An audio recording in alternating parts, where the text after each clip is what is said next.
दुर्गा नदी के किनारे बसा एक गांव फूलपुर। गांव में कुछ 100-150 लोग रहते थे। अंजलि, जो कि पास ही के जिले में रहती थी और 12वीं पास कर चुकी थी, उसके पिताजी ने बेटी को जल्दी विदा करने के लिए उसकी शादी फूलपुर गांव के मुकेश से करवा दी थी। मुकेश कभी स्कूल नहीं गया था और इस कारण वो पढ़ा लिखा नहीं था और बाकी गांव वालों की हालत भी मुकेश जैसी ही थी। मुकेश के घर में उसके माता पिता भी रहते थे। सासू माँ, मैं बाहर मंदिर तक जा रही हूँ, आधे घंटे में आ जाऊंगी। अरे अभी कहीं जाने की जरूरत नहीं है, चुपचाप जाके रसोई में रात के खाने की तैयारी करो। और ये घूंघट क्यों हटा लिया है तुमने? क्या पता नहीं कि इस गांव में औरतें बिना घूंघट के नहीं रहती? रात में अंजलि छत पर जाकर अपनी मम्मी से बात कर रही होती है। तभी गांव की 3-4 औरतें उसे देख लेती है और दरवाजे पर आकर उसकी सास से शिकायत करने लगती है। और क्या हुआ? अरे छत पे तो देखो, आपकी बहू मटक मटक के किसी से फोन पर बात कर रही है। दिन भर फोन पे लगी रहती है। अरे कल तो मंदिर के पास वो क्या कहते हैं, सेल्फी ले रही थी। शहर की बहू रखना अच्छा शान की बात है, पर देखना इसके लक्षण से ये तो तुम्हारे परिवार को बदनाम ना कर दे। ये पहली बार नहीं था जब सास से गांव के लोगों ने अंजलि की बुराई या शिकायत नहीं की हो। अब तो ये रोज की बात थी। अंजलि ये सब सुन लेती है। जब वो नीचे जाती है तो मुकेश भी वहां आ जाता है।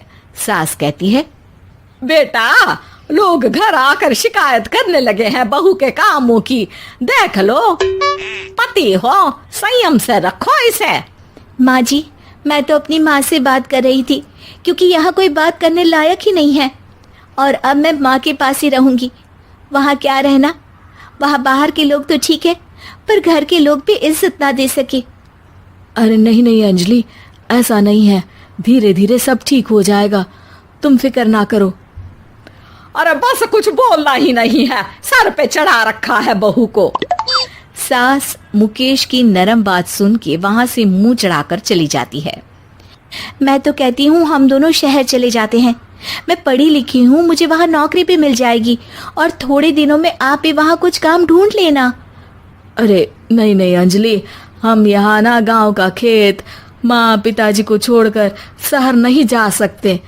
माँ पिताजी को कैसा लगेगा और गांव वाले क्या सोचेंगे? ये कहकर मुकेश सोने चला जाता है और अंजलि की गांव वालों द्वारा बुराई का सिलसिला बहुत दिनों तक चलता ही रहता है। लेकिन अंजलि गुस्सा ना दिखाते हुए समझदारी से काम लेती है। बारिश का मौसम चालू हो जाता है। जोरदार बारिश से पूरे गांव में हाहाकार मच जाता है। दुर्गा नदी में बाढ़ आ जाती है और बाढ़ का पानी पूरे गांव की फसल तबाह कर देता है। फसल की ये हालत देखकर गांव वाले निराश हो जाते हैं और बात तो यहाँ तक पहुँच जाती है कि कुछ लोग तो अंजलि को इस सब का दोषी ठहरा देते हैं। अरे पूरी फसल तबाह हो गई, पता नहीं किसकी नजर लग गई है। अरे जब से चौधरी परिवार में ये शहर की बहू आई है ना, तब से ही गांव की शांति चली गई है। इसके कर्म कांड से माँ दुर्गा नदी भी खुश नहीं है। ये सब सुनकर बेचारी अंजलि रोते हुए अपने घर चली जाती है। कुछ दिन बाद सभी गांव वाले अपनी फसल का मुआवजा लेकर अपने अपने घर आते हैं। मुकेश भी 1500 लेकर आता है। अंजलि को जब पासबुक दिखाता है तो अंजलि हैरान हो जाती है।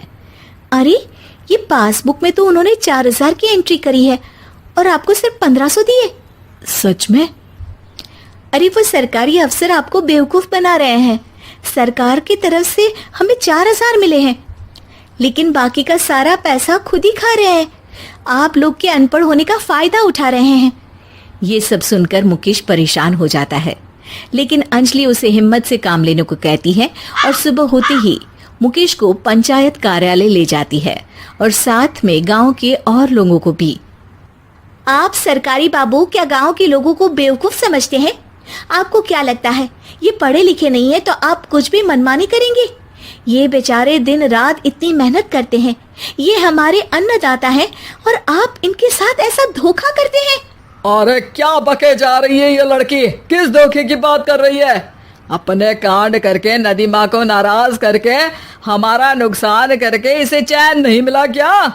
सरपंच जी, इन सरकारी बाबू ने मुझे बेवकूफ बनाया है और मेरे हिस्से के पैसे खुद चट कर गए। बस ये सुनते ही सरपंच वहां से दुम दबाकर भाग जाता है। पता चलता है कि जनपद अधिकारियों ने गांव के सरपंच के साथ मिलकर सबके साथ धोखा किया है। सब लोगों का विरोध शुरू हो जाता है और आखिर में अधिकारी सब गांव वालों के हिस्सों के बचे हुए पैसे उन्हें लौटा देते हैं और कई दिन तक सरपंच गांव में लौटता ही नहीं। अंजलि, तुम नहीं होती तो हम गांव वालों को तो पता ही नहीं चलता कि ये हमें हर बार बेवकूफ बनाते हैं। हाँ हाँ अंजलि बेटी, हमें माफ कर दो। हम सब तुम्हें बुरा भला कहते रहे, लेकिन तुमने ही आज हमें बेवकूफ बनाने से बचाया है। हमें तुम पर गर्व है बेटी। अब समझ आया कि सरपंच तुमसे नहीं, तुम्हारे पढ़े लिखे होने से नफरत करता था। क्यों ना इस बार हम अंजलि को ही सरपंच पद के लिए चुन ले? क्या कहते हो गांव वालों? पढ़ी लिखी सरपंच। बस पूरा गांव अंजलि के लिए ताली बजाता है और अंजलि की सास उसे खुशी से गले लगा लेती है।